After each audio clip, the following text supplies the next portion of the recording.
Hey everybody, how you doing? What's up? Did you know that it's the last week that you can do the thing? How you doing, folks? We are coming into the stretch chat. YouTube. Grandma. For Forsaken, we're 2 weeks out, and that means you got 1 week left to get all of your shit done. So maybe you're someone like me, and you got your shit done on one character, and you're like, yay. And then like you have other characters, and you're like, listen, I only have a mild amount. Oh, see, I don't want to ever touch my other characters. You only have a mild amount of your shit done. Like maybe on your hunter, you're mostly done, right? But on your warlock, like you haven't even started. Oh, rip. So what does that mean, bro? Man, what does it mean? Well, I'll tell you what exactly what it means, dear friend. It means that you have 1 week left to do all of your solstice stuff, which I'll be real with you, Chief, is not a lot of time to get everything done. I would imagine if you're looking to masterwork your stuff at this point, especially considering PvP, I'll just accept this friend request, I guess. Huh? Nice. Especially since PvP does not include mayhem this week, and maybe you're bad at PvP. I don't know anyone like that. Maybe you're bad at PvP. It's gonna take you a minute to get this stuff done. So I would recommend getting started, now. And I know what you're saying, bro, man. You're saying reset's not in yet. It's not noon or 1, and maybe mayhem will come back. I mean, you could roll the dice if you want, or you could get started now. That's kind of up to you. Or when Tullus gets this video up, it could already be out, and I could sound like an absolute dumbass. Either way, we're making this video right now, and you're gonna like it. But it's we're we are in the final stretch of the Solstice of Heroes. Confetti is pouring down. We've got all of these various exciting things to do. But what does that mean? What should you do to prep for Forsaken? Which was the point of this video, and then I got sucked into a hole of giggling, which is, of course, it's very life-threatening. The giggle hole is. Anyway, we've got 1 week, 2 weeks left to get ready for Forsaken. So what's the best way to spend your time? I know that there's a lot of debate about like what you should and shouldn't keep, or like, what's valuable, what isn't valuable. Like, for example, all these fucking shit. Here's my prep. Here's what I'm doing to get ready for Forsaken. I'm just going to make sure that every weapon that I'm interested in and every piece of armor that I'm interested in is at the maximum power that it can be. Does it need to be 400? Probably not. Most of this gear has limits on it. Where's Infusion at? And these limits are not going to be circumvented just because, you got this special masterwork. These are trophies of this time, right? When you roll out in 2 more years and you're like, yo, check out my 405 Zenith or my 405 I'm Alive, everyone will be like, damn, son, did you for real? Did you actually? And you're like, I did actually. I nailed it because I'm smart. So we have these trophies. I recommend getting them if you're interested, but they're not going to have a profound effect on your game going forward. You don't need to finish Solstice of Heroes in order to be, powerful enough to play Forsaken. However, and I stand by this for new players, if you're a new player and you're just playing, this is the easiest max power gear you're gonna get. Like, it's a simple grind to get it up to the top. And no, you don't have to masterwork it if you don't want to. But then you got a nice fresh set rolling into Forsaken that you will instantly replace with blues. Some other questions that people have been asking me about tokens and gunsmith materials. So, all of our mods are going to be retired into a new mod system.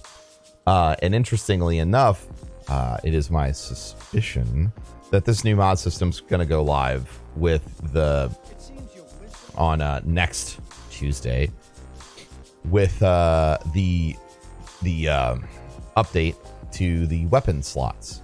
So this is a interesting predicament. If you want the game to last for a while, maybe don't stock all of the weapon parts you can. Now, weapon parts and destination materials are going to have a higher trade-in rate now, which I think is valuable and important. So even if you are stockpiling, that economic change is going to affect you because, you might have an ass load of stuff. But if it costs 100 weapon parts to get one mod, this is my stockpile of weapon parts I haven't been spending for like an entire season is only going to net me like 1, 2, 3, 4, 40-ish mods. As far as destination tokens, I'd recommend keeping them. Most destination tokens are going to be exchanged for destination materials that will be used in Infusion. Keep every masterwork core that you have as well. Masterwork cores are going to be incredibly important for, masterworking gear, and then reworking those masterworks, and then completing those masterworks and leveling them up and things like that. The investment mechanics behind that have a steep investment curve.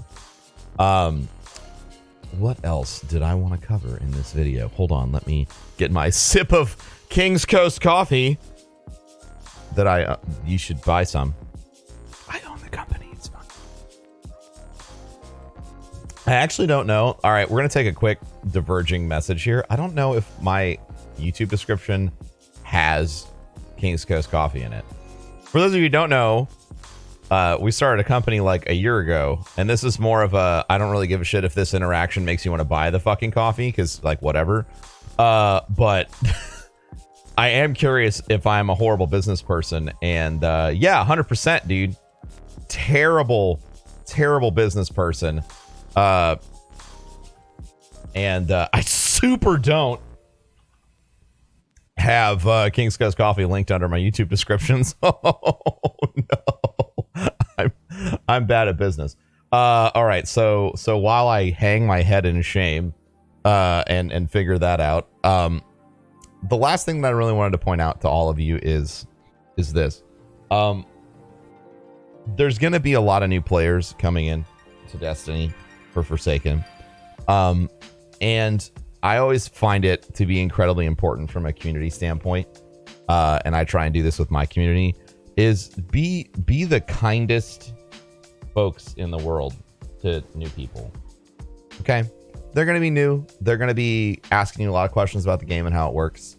But in my heart of hearts, I know that the most important thing for a new player is to feel welcomed. And when you make a new player feel welcomed, you might have a new raid buddy. You know what I'm saying? You might discover a new friend just because you decided to take time to answer some questions. So, coming up on Forsaken, you're going to have a lot of questions. There's going to be a lot of hype.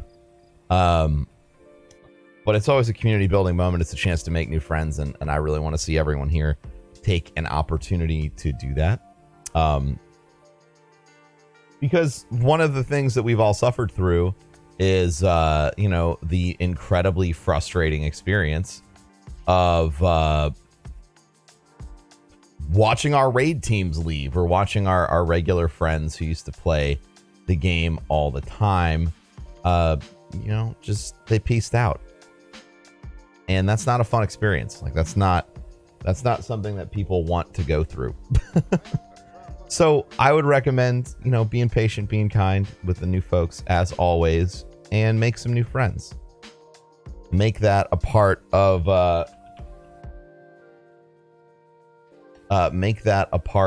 your, like, I don't know if the right word is routine. Just make it a part of your day-to-day. When you're going through Forsaken, you never know if you might find a new member of your raid team, or, you know, God forbid, you maybe even find a new, and this is so important, you might even find a new trials partner, which is what everyone wants. Trials carry, please. Even though there won't be any trials in the DLC, which is something I have not made. I guess I made a couple videos about it, but I want to like sit down with a PvP person and make that. Now I'm just rambling like I'm on stream. Anyway, thanks for watching today, folks. Get out there, prep your mind, prep your body, your soul. And I'll talk to you next time. Peace.